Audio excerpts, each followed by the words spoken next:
Hello, and welcome to this demonstration of Veeam Backup and Replication's storage snapshot integration with Hitachi Vantara's VSP storage. In this demonstration, we're going to look at how to configure VSP storage in Veeam Backup and Replication, and then we're going to look at a backup from storage snapshot job and the recovery options available once you've run that job. Without further ado, let's jump in. What you see here is the Veeam user interface, made up of three panels: navigation panel on the left, context-sensitive ribbon menu across the top, and the display area. And what's being displayed here are the backup jobs. And you can see I have several. Backup from storage snapshot is what BFSS means. We've got local jobs from the local VSP, secondary jobs from the secondary VSP. We're keeping snapshot retention with those, and we're also doing these snapshot orchestration jobs, which we call snapshot only jobs.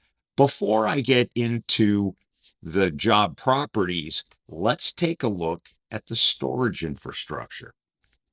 And what we see here is I have a pair of Hitachi Vantara VSP 5600s.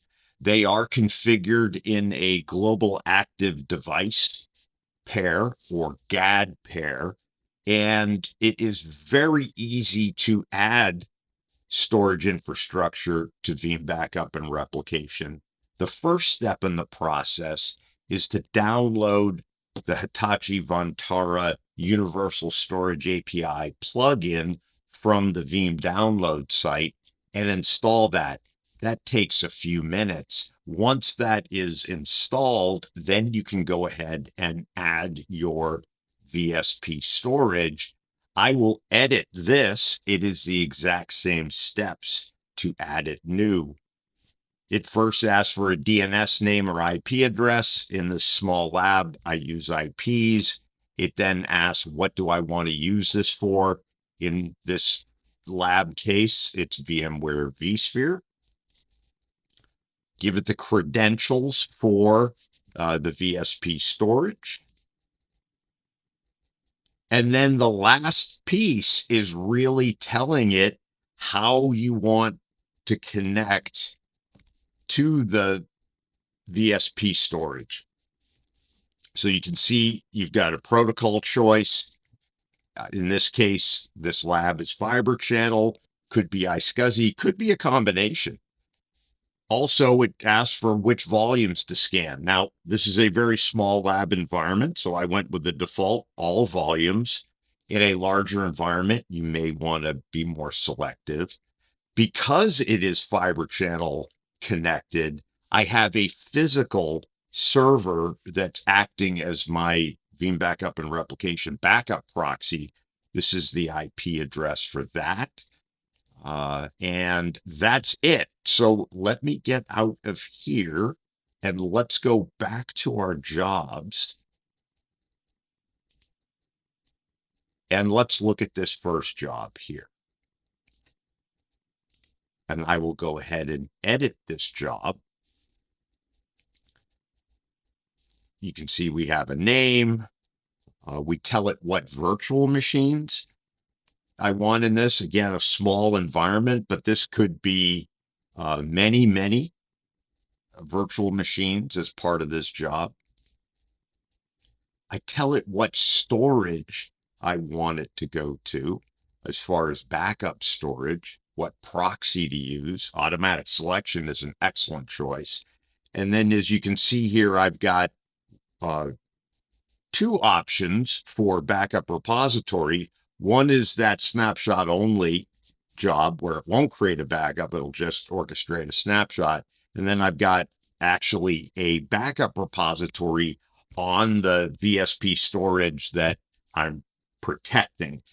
Not a great configuration for production. In a lab, works fine. Give it 3 days of retention. I could go a lot further. I could configure secondary destinations. We'll see that in the next video in this series.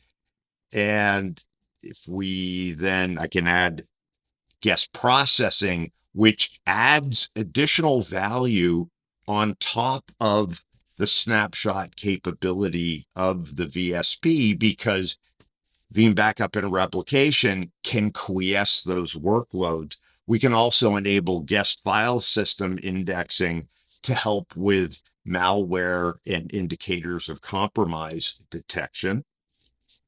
We won't do that here. And then I give it a schedule. And as you can see here, I'm telling it run every day at 11 p.m. And that's it. So let me cancel out of here. And if we go look at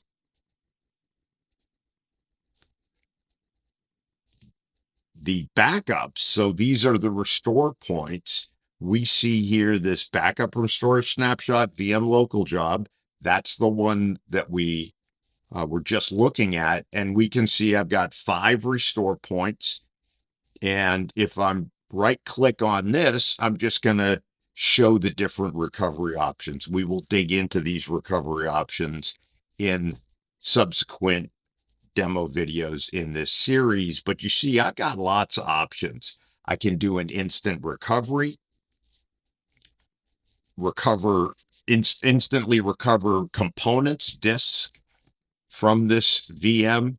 I can do a traditional restore. I can restore other components, including guest OS files. I can restore this into a public cloud. I can restore it to a different hypervisor. And I also have the ability to move and copy and export this backup to go to another system. The Veeam backup file has self-describing metadata in it. So it is an encapsulated backup archive that is portable across Veeam Backup and Replication servers, something that is a competitive advantage for our customers and our partners. Thank you for watching this demonstration. There are several more demonstrations in this series. In the subsequent demonstrations, we will look at backup from storage snapshot from a secondary array, snapshot orchestration jobs, and recovery from storage snapshot, including instant recovery and granular file level recovery. I hope you watch each of these demonstrations. Thank you.